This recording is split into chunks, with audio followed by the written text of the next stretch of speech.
నమస్కారం AP journalism వార్తలకు స్వాగతం. నా పేరు కృష్ణకుమార్. వార్తల్లో ముందుగా హెడ్లైన్.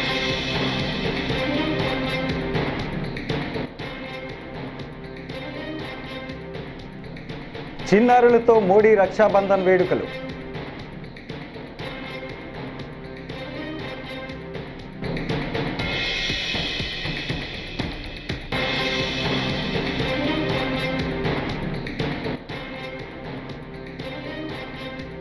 శ్రీ సిటీలో సీఎం చంద్రబాబు పర్యటన. 30 కంపెనీల సీఈఓలతో చంద్రబాబు సమావేశం.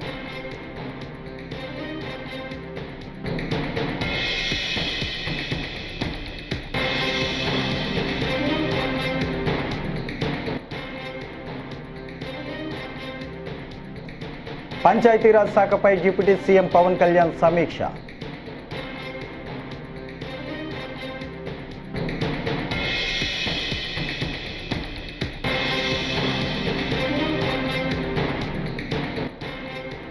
పోలవరంలో లాభాలు సంపాదించాలని మాత్రమే చంద్రబాబు ఆలోచన.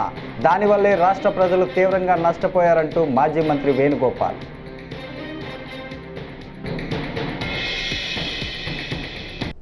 ఇక డీటెయిల్స్ చూస్తే, ప్రధాని నరేంద్ర మోడీ రక్షాబంధన్ వేడుకలను చిన్నారులతో కలిసి జరుపుకున్నారు. ఢిల్లీ పాఠశాల విద్యార్థులు ప్రధాని నివాసానికి వెళ్లి ఆయనకు రాఖీ కట్టారు. అనంతరం మోడీ వారితో కొంతసేపు సరదాగా ముచ్చటించారు. చిన్నారులతో రాఖీలు కట్టించుకోవటం ఆనందంగా ఉందని ప్రధాని మోడీ సామాజిక మాధ్యమం ఎక్స్లో పోస్ట్ చేశారు. అంతకుముందు రాఖీ పండుగను పురస్కరించుకొని దేశ ప్రజలకు మోడీ శుభాకాంక్షలను తెలియజేశారు. సోదర సోదరీమణుల మధ్య అపరిమిత ప్రేమకు ప్రతీక రక్షాబంధన్ అని పేర్కొన్నారు.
ఏపీ ముఖ్యమంత్రి చంద్రబాబు తిరుపతి శ్రీ సిటీ పర్యటనకు విచ్చేశారు.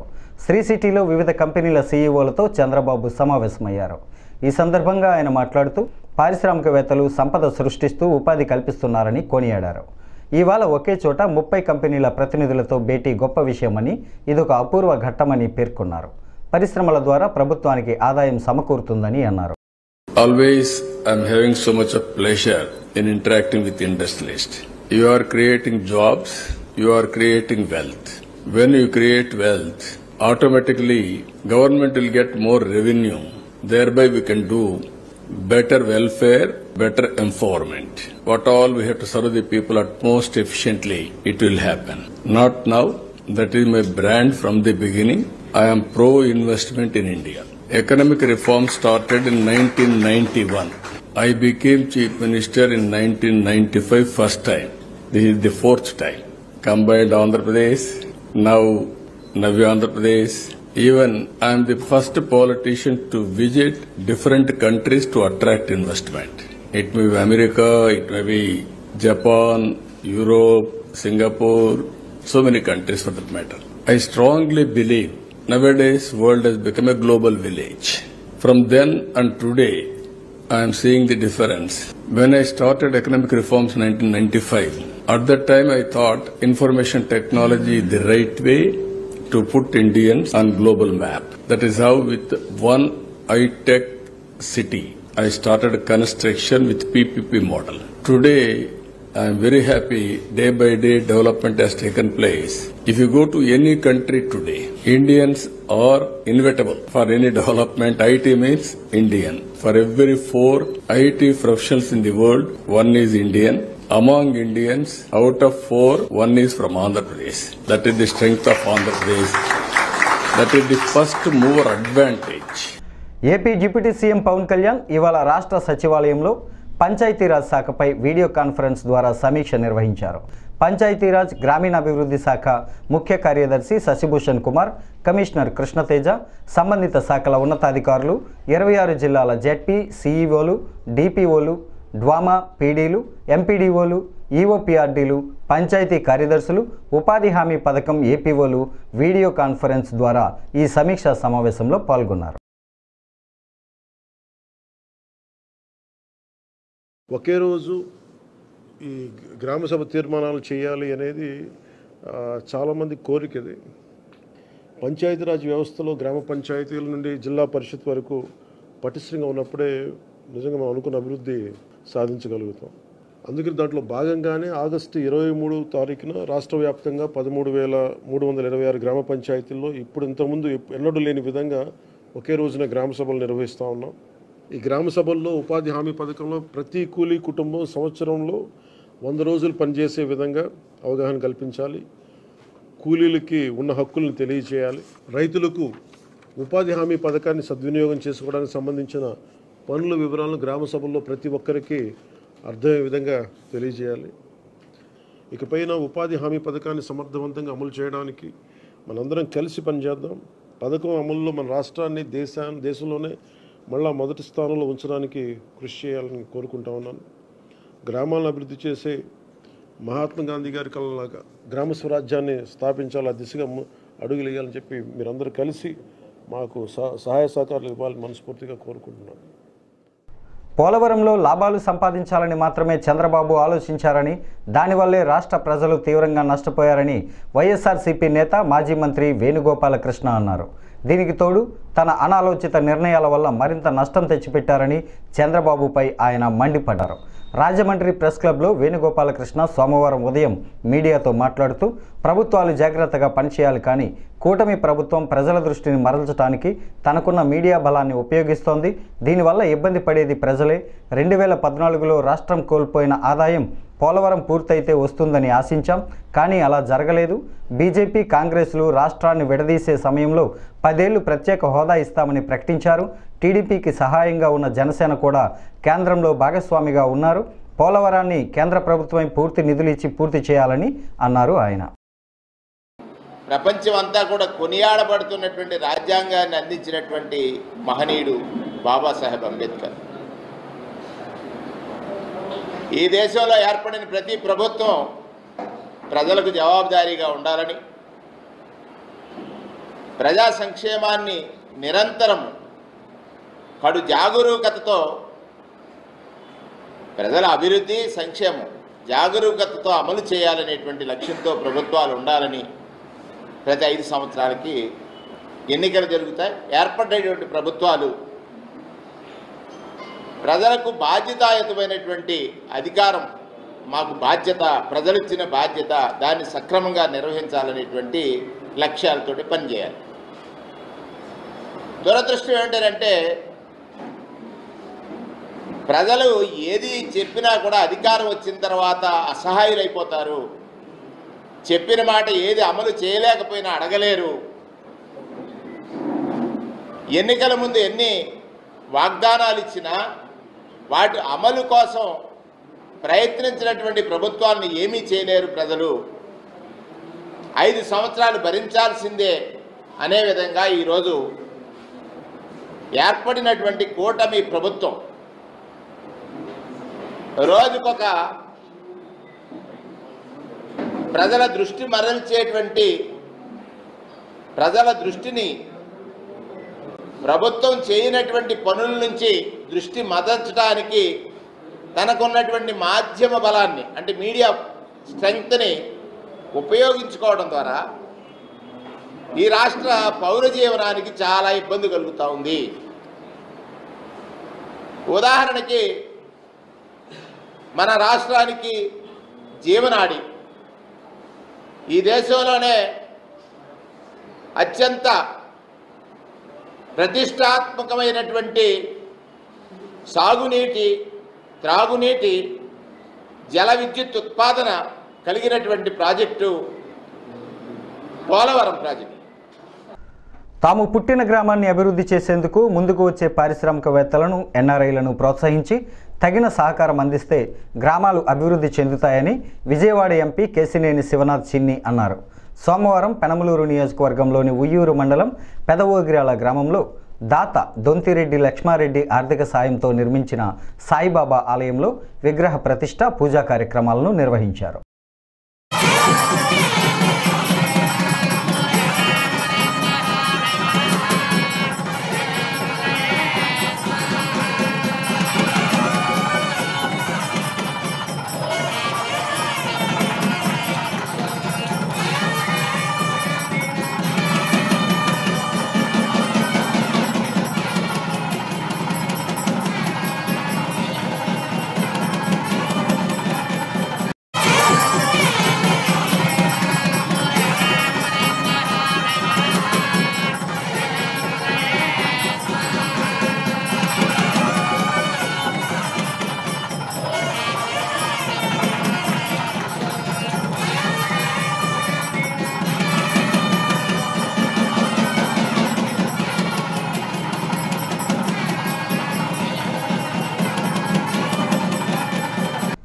కోడూరు మండలం హంసలదేవి బీచ్ ఘటన మృతుల కుటుంబాలను ప్రభుత్వం ఆదుకుంటుందని అవనిగడ్డ ఎమ్మెల్యే మండలి బుద్ధప్రసాద్ అన్నారు. అవనిగడ్డ ప్రభుత్వ ఆసుపత్రిలో హంసలదేవి బీచ్ ఘటన బాధితులను ఆదివారం ఎమ్మెల్యే బుద్ధప్రసాద్, మండలి వెంకట్రాం పరామర్శించారు. గుడివాడ నుంచి వచ్చిన ముస్లిం పర్యాటకులు తీరంలో ఉన్న సమయంలో 2 పెద్ద అలలు రావడంతో ప్రమాదం జరగటం దురదృష్టకరమన్నారు. ఓ మహిళ మృతి, ఒకరు గల్లంతు కావటం బాధాకరమని అన్నారు. హంసలదేవి సాగర సంగమం సందర్శనార్థం గుడివాడ నుంచి ముస్లిం కుటుంబ సభ్యులు అక్కడ రావటం, అక్కడ వాళ్ళు సముద్రం దగ్గర ఆటాడుకున్న తరుణంలో 2 పెద్ద అలలు వచ్చి వాళ్ళని లోపల లాగేసిన పరిస్థితి వచ్చిందని చెప్పి ఇప్పుడు మన బాధితులు చెప్పారు. అంటే దాంట్లో ఒకళ్ళేమో కొట్టుకుపోయారు, ఇంకా వాళ్ళ ఆచూకి తెలియట్లేదు. ఒకరేమో బయటికి తీసుకొచ్చినప్పుడు కూడా ప్రాణాలు కోల్పోయింది. ఒక ముగ్గురే అక్కడ చికిత్సుకుంటున్నారు. దనుకొని దురదృష్టకర పరిణామం. అతను వాళ్ళ ఆచూకీ కోసం లేదా కొట్టుకుపోయిన అతని ఆచూకీ కోసం ప్రయత్నం చేస్తుంది పోలీస్ డిపార్ట్మెంట్. అట్లాగే చనిపోయిన వాళ్ళందరికీ కూడా ప్రభుత్వ అన్ని విధాలా కూడా వాళ్ళని ఆదుకుంటుంది. ఇది ఒకసారిగా సముద్రంలో వచ్చిన పెద్ద అలలు రావడంతో జరిగిన ప్రమాదం తప్ప వేరే కాదు ఇది. ఎందుకంటే వాళ్ళు కూడా పెద్ద లోతుకి వెళ్ళదని చెబుతున్నారు. పైన అక్కడ ఆడాడుకుంటున్న తరుణంలో వచ్చేసిన ఒకసారి 2 ఉదాహరణంటే ఒకటి పెద్ద అలలు రావటం, లోపల లాగేయటం జరిగిందని చెప్పిన ఇలాంటి దురదృష్టకర పరిణామం జరగటం, ఒకళ్ళేమో గల్లంతు అవ్వటం, మరొకరు ప్రాణం కోల్పోవటం, ఇది చాలా బాధాకరమైన విషయం. కృష్ణా జిల్లా మోపిదేవి గ్రామంలో ప్రముఖ పుణ్యక్షేత్రంగా విరాజిల్లుతున్న శ్రీ వల్లీ దేవసేన సమేత శ్రీ సుబ్రహ్మణ్యేశ్వర స్వామివారిని ఏపీ రాష్ట్ర ఎక్సైజ్ శాఖ మంత్రి కొల్లు రవీంద్ర దర్శించుకున్నారు. ఆలయ అధికారులు, ఆలయ పండితులు, అర్చక స్వాములు ఘన స్వాగతం పలికారు. ఆలయ ఆవరణలో గల నాగపుట్టలో పాలుపోసి మొక్కులు చెల్లించుకున్నారు. అనంతరం శ్రీ స్వామివారిని దర్శించుకున్నారు.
సీఎం చంద్రబాబుకి మహిళా నేతలు బ్రహ్మకుమారీలు రాఖీలు కట్టారు. రాఖీ పౌర్ణమి సందర్భంగా సోమవారం తాడేపల్లి పరిధి ఉండవల్లి నివాసంలో సీఎం చంద్రబాబును కలిసి పార్టీ మహిళా నేతలు, మాజీ మంత్రి పీతల సుజాత, జెడ్పీ మాజీ చైర్పర్సన్ గద్దె అనురాధ, టీడీపీ డ్వాక్రా అంగన్వాడీ విభాగం రాష్ట్ర అధ్యక్షురాలు అచంట సునీత, ఖమ్మంపాటి శిరీష, పలువురు బ్రహ్మకుమారీలు రాఖీలు కట్టారు. ఈ సందర్భంగా సీఎం వారికి ధన్యవాదాలను తెలియజేశారు.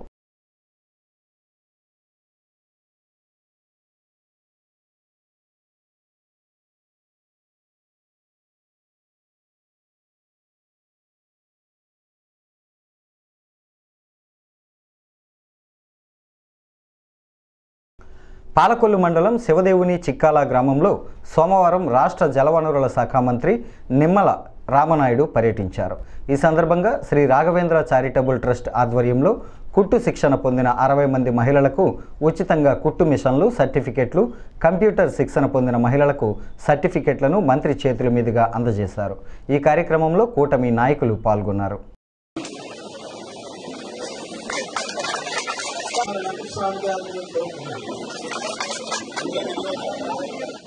అనేకదంతం భక్తానాం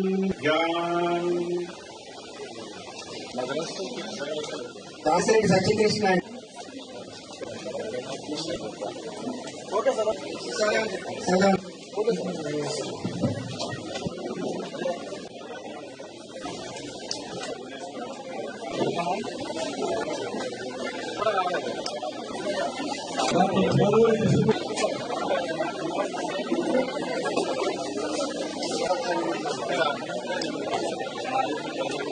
రాఘవేంద్ర చారిటబుల్ ట్రస్ట్ కన్న తల్లికి కన్న ఊరికి ఎంత చేసినా కూడా రుణం తీరదనంటారు.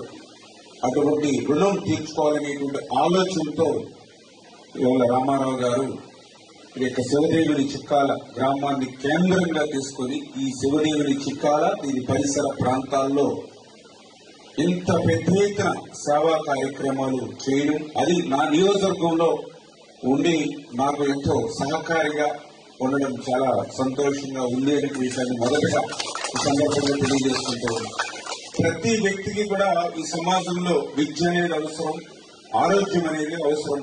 నేను చూసా శివదేవుని చిక్కాల్లో ఆ ట్రస్ట్ ద్వారా వాటర్ ప్లాంట్ ఏదైతే పెట్టి, అదేవిధంగా ఆరోగ్యాన్ని దృష్టిలో పెట్టుకుని ఉచితంగా ఆసుపత్రిని ఆ రోజు ప్రారంభించి ఈ రోజు వరకు కూడా ఆసుపత్రిలో అవసరమైనటువంటి మందులతో సహా ఉచితంగా ఇవ్వడం. అదేవిధంగా ఏదైతే ఎడ్యుకేషన్ కి సంబంధించి కూడా పెద్దపీట వేస్తూ ఇంటర్మీడియట్ కాలేజెస్ ఏదైతే సరౌండింగ్ విలేజ్ ఏదైతే ఉన్నాయో మరి వాళ్ళందరికీ కూడా నోట్ బుక్స్, స్టడీ మెటీరియల్ ఇవన్నీ కూడా ఉచితంగా ఆ యొక్క విద్యార్థులకు అందజేయడంతో పాటుగా ఇప్పుడు ఏదైతే ప్రజెంట్ ప్రతి వ్యక్తికి ప్రతి కుటుంబానికి ఏదైతే కంప్యూటర్ అవసరం అవుతుందో ఆ ట్రైనింగ్ ప్రోగ్రామ్ ని కూడా ఒక గ్రామీణ ప్రాంతంలో ఏర్పాటు చేసి ఆడపిల్లల్ని ఆదుకునేటువంటి విధంగా ఇటువంటి కార్యక్రమాన్ని తీసుకోవడం చాలా సంతోషం. ఇప్పుడే చూస్తూ ఉన్నాం ఏదైతే మహిళలు మరి పెద్ద ఎత్తున ఉచితంగా ట్రైనింగ్ ఇచ్చి విత్ మోటార్ తోటి ఆ మిషన్ వాళ్ళకి ఉచితంగా అందించాలనేటువంటిది. ఎందుకంటే వాటిని ఉపయోగించుకుంటూ మీరు ఇంకా ముందుకు వెళ్ళాలనేటువంటిది నా ఆలోచన. మరి ఇటువంటి కార్యక్రమాలే కాకుండా ఇప్పుడే చెప్పారు ఏదైతే బరైల్ గ్రౌండ్, ఎందుకంటే చాలా అవసరం. ఎందుకంటే ప్రతి వ్యక్తి కూడా ఆఖరి మజిలీ అనేది ఆ శ్మశాన వాటిక ద్వారానే పూర్తవుతుంది. అంచేత అటువంటి బరైల్ గ్రౌండ్ ఏదైతే ఉందో అది కూడా ఒక కైలాస వనంగా ఉండాలనేటువంటి ఆలోచన కూడా చాలా అభినందనీయం. మరి ఈ రోజు మరొక ముఖ్య అతిథి వేళ బాపరాజు గారు, ఆయన కూడా ఈ రోజు కలవడం నాకు చాలా సంతోషం, ఆనందం. పాలిటిక్స్ లో ప్రజలతో ఎట్లా మమేకం కావాలి అనేది బాపరాజు గారు నాకు ఒక స్ఫూర్తి. అంతర్జాతీయ ఛాయాచిత్ర దినోత్సవం సందర్భంగా భీమడోలు సర్కిల్ ఫోటోగ్రాఫర్స్ సంఘం ఆధ్వర్యంలో సోమవారం ఫోటోగ్రఫీ డే వేడుకలు ఘనంగా నిర్వహించారు. భీమడోలు సంత మార్కెట్ వద్ద ఫోటోగ్రఫీ సృష్టికర్త డాక్టర్ గురే మాజీ రాష్ట్రపతి అబ్దుల్ కలాం విగ్రహాలకు పూలమాలలు వేసి ఫోటోగ్రాఫర్స్ సంఘ నాయకులు నివాళులర్పించారు. ఈ కార్యక్రమంలో సంఘ అధ్యక్షులు శ్రీరామ్, గౌరవ అధ్యక్షులు బ్రహ్మారావు, డేవిడ్, రంగారావు, రామ్మూర్తి పాల్గొన్నారు.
పాచిపెంట మండలంలో రాయిమను వాగు దాటుతూ చనిపోయిన ఉపాధ్యాయుల కుటుంబాలకు ప్రభుత్వం అండగా ఉంటుందని మంత్రి గుమ్మిడి సంధ్యారాణి తెలిపారు. ఈ సంఘటనలో పాచిపెంట మండలంలోని కోకిపెంటలో ఏకలవ్య పాఠశాలలో వార్డెన్గా విధులు నిర్వహిస్తున్న హర్యానా రాష్ట్రానికి చెందిన మహేష్, ఉపాధ్యాయురాలు ఆర్తి మరణించారని తెలిపారు. వాగు దాటవద్దని స్థానికులు హెచ్చరించినప్పటికీ భాషా సమస్య వల్ల అర్థం చేసుకోకపోవడంతో ఈ దుర్ఘటన జరిగిందని అన్నారు. నిన్న జరిగినటువంటి దుర్ఘటన అందరికీ తెలిసిన విషయమే. వాగు దాటుతుండగా ఇద్దరు మన ఏకలవ్య స్కూలు ఉపాధ్యాయులు ఇద్దరు, ఒకరు వార్డెను, ఒకరు టీచరు, ఇద్దరు కూడా వాగులో ప్రమాదవశాత్తు మునిగి కొట్టుకొని వెళ్ళిపోయారు. ఆ పక్కనే ఆ ఒడ్డు మీద ఉన్నటువంటి రైతులు వాళ్ళకి చెప్పడానికి ప్రయత్నం చేస్తే లాంగ్వేజ్ ప్రాబ్లం వల్ల వాళ్ళు హర్యానా నుండి వచ్చినటువంటి ఉపాధ్యాయులు వాళ్ళకి తెలుగు రాకపోవడం వల్ల అది పాపం వాళ్ళకి అర్థం కాక దిగడం వల్ల కొట్టుకొని వెళ్ళిపోయారు. వెంటనే విషయము నాకు గ్రామస్తులు వెంటనే తెలియజేశారు, అదే క్షణంలో తెలియజేశారు. వెంటనే కలెక్టర్ గారిని మిగిలిన వాళ్ళందరినీ కూడా అప్రమత్తం చేశాం. వెంటనే అక్కడికి స్థానిక ఎంఆర్ఓ గారు అలాగే సిఐ గారు వెళ్ళి రాత్రంతా ఉన్నారు. పాపం నిన్న రాత్ర ఒక బాడీ దొరికింది, ఈరోజు మార్నింగ్ ఇంకొక బాడీ దొరికింది. చాలా బాధపడుతున్నాం మేము. అయితే ముఖ్యంగా మొదట చెప్పాం మేము ఆ ఇద్దరికిను, అంటే ఆ రెండు ఫ్యామిలీస్ కూడా చెప్పడం జరిగింది, మీకు ఉద్యోగం ఇస్తాం అలాగే ఎక్స్‌గ్రేషియా కూడా ఇస్తున్నట్టు చెప్పాం. అలాగే ఇప్పుడు ఈ డెడ్ బాడీస్ ఎలా వెళ్తాయి అన్నది ఆలోచనలో సీఎం గారితో వెంటనే మాట్లాడడం జరిగింది. మాట్లాడి సీఎం గారు వెంటనే అవి అంబులెన్స్లో ఎలా పంపించినా ఇబ్బంది అవుతుంది, అది మనం ఫ్లైట్లోనే పంపించాలి కాబట్టి ప్రత్యేకంగా ఆ రెండు వాళ్ళిద్దరు కుటుంబాలకు కూడా చెప్పండి అన్నారు. అందుకనే రెండు ఫ్లయింగే పెట్టాం. రెండు డెడ్ బాడీస్ కూడా మనం డబ్బులు కూడా కట్టి ఒక్కొక్క బాడీకి దాదాపు 2 లక్షల దాకా అవుతున్నా కానీ మనం దానికి వెనకాడలేదు. ఎందుకంటే మనిషి ప్రాణం ముఖ్యం మాకు. కాబట్టి ఆ ఇద్దరిని కూడా అలా పంపించడానికి గౌరవప్రదంగా పంపించాలని అక్కడ డాక్టర్లందరికీ కూడా చాలా జాగ్రత్తగా పోస్ట్ మార్టం ఇది చేయమని చెప్పాం.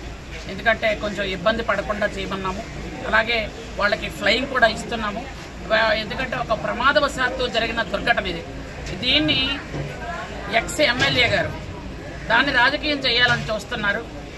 ఎక్స్ మంత్రిగా ఉండి ఆయన సాలూరు నియోజకవర్గానికి ఏమాత్రం సేవ చేశారో, ఏమాత్రం ప్రతిభ చూపించారు అందరికీ తెలుసు. ఈ రోజు వచ్చి ఏదో ప్రభుత్వం పట్టించుకోలేదు, చూడలేదంటే నిన్నటి నుంచి మీరు పట్టించుకున్నారా, మేము పట్టించుకున్నామా? మాకు తెలుసు మా ధర్మం ఏంటో, మేమేం చేయాలో మాకు తెలుసు. నిన్నటి నుంచి ఎచ్చెర్ల నియోజకవర్గ అభివృద్ధిలో రాజకీయాలకు నిర్వహించిన ప్రజాప్రతినిధులు, అధికారులు భాగస్వామ్యులు కావాలని మాట్లాడారు. ఎచ్చెర్ల నియోజకవర్గంలో దీర్ఘకాలికంగా ఉన్న సమస్యలు పరిష్కరించడానికే రావటం జరిగిందని, అభివృద్ధిలో జీసిగడ మండలం నియోజకవర్గంలోనే వెనుకబడి ఉండటం బాధాకరంగా ఉందని అన్నారు.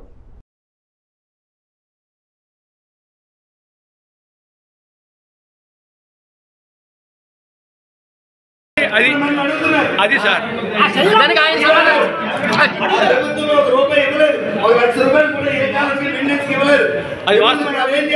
కేవలం రాజకీయ నాయకులు గత 5 సంవత్సరాలు ఎంపీటీసీ కానీ, సర్పంచ్ కానీ, ఎంపీపీ కానీ, జడ్పీటీసీ కానీ కేవలం బొమ్మలు మాత్రమే.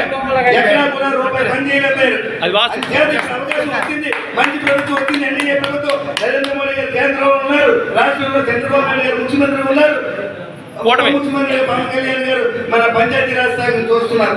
తప్పకుండా మనకు మంచి జరుగుతుంది. గ్రామాలన్నీ కూడా అభివృద్ధి పదమై ముందుకెళ్తాయి. అందరూ సహకరిస్తున్నారని చెప్పి మిమ్మల్ని కోరుకుంటూ మన సభకి పోలీసులు తమకు రక్షణ కల్పించాలని దువ్వాడ వాణి కోరారు. పోలీసులు రక్షణ కల్పించాలని ఎమ్మెల్సీ దువ్వాడ శ్రీనివాసరెడ్డి చర్యలు తీసుకోవాలని ఆమె మీడియాతో మాట్లాడారు. ఎమ్మెల్సీ దువ్వాడ శ్రీనివాస్ వివాదం రోజుకో మలుపు తిరుగుతోంది. ఆదివారం కూడా దువ్వాడ వాణి తన నిరసనను కొనసాగించారు.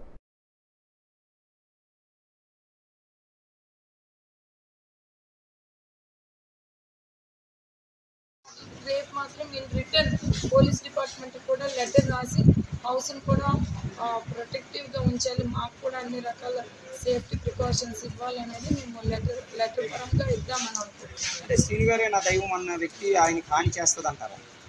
ఎవరికి దైవం? తన భర్త, తన పిల్లలకే తన భర్త వచ్చి క్లియర్గా చెప్తున్నాడు, నా భార్య చాలా మంచిదని. అతనికే వదిలేసి ఇట్లాంటి అఫైర్స్ పెట్టుకున్న ఆవిడ తన పిల్లల్ని, తన భర్తని వదిలి ఊరు వాళ్ళకి ఎలాగండి ఆవిడ దైవం అంటారు? అది ఎంతవరకు నిజం చెప్పండి? అవన్నీ దేనికోసం? నాకు ఒక రాజకీయ గురువు లాంటి వారు, ఆయన తోడుతోనే నేను రాజకీయంగా కూడా సినిమాలు చూసి సినిమాలు మాట్లాడడము ఇలాంటి ప్రభావాలు అనేవి ఉంటాయి, కానీ బ్యాక్గ్రౌండ్ ఫ్యాక్ట్ అనేది వేరు. ఆవిడ ఎందుకు వచ్చిందో మా అందరికీ తెలుసు. కానీ మీరు క్వశ్చన్స్ వేసి మాట్లాడుకుంటే ఇది ఎడిదెడి దారితీస్తుంది అనేది మాకు అసహ్యం. కాబట్టి మేము దయచేసి ఇట్లాంటి మాటలు క్వశ్చన్స్ అడగండి. మేము అడుగుతుంది మాకు సేఫ్టీ ఇవ్వమని, మాకు అన్ని రకాలుగా పోలీస్ ప్రొటెక్షన్ ఇవ్వమని, ఇళ్ళను కూడా పక్కగా ప్రొటెక్టివ్గా ఉంచాలని, మూడో వ్యక్తి ఎవరు కూడా ఇంట్లో ఉండకూడదని, తద్వారా నా కుటుంబంకి ఎట్లాంటి హాని జరగకూడదు అనేది నేను మీడియా ద్వారా రిక్వెస్ట్ చేస్తాను. ఈ వార్తలు ఇంతటితో సమాప్తం. నమస్కారం.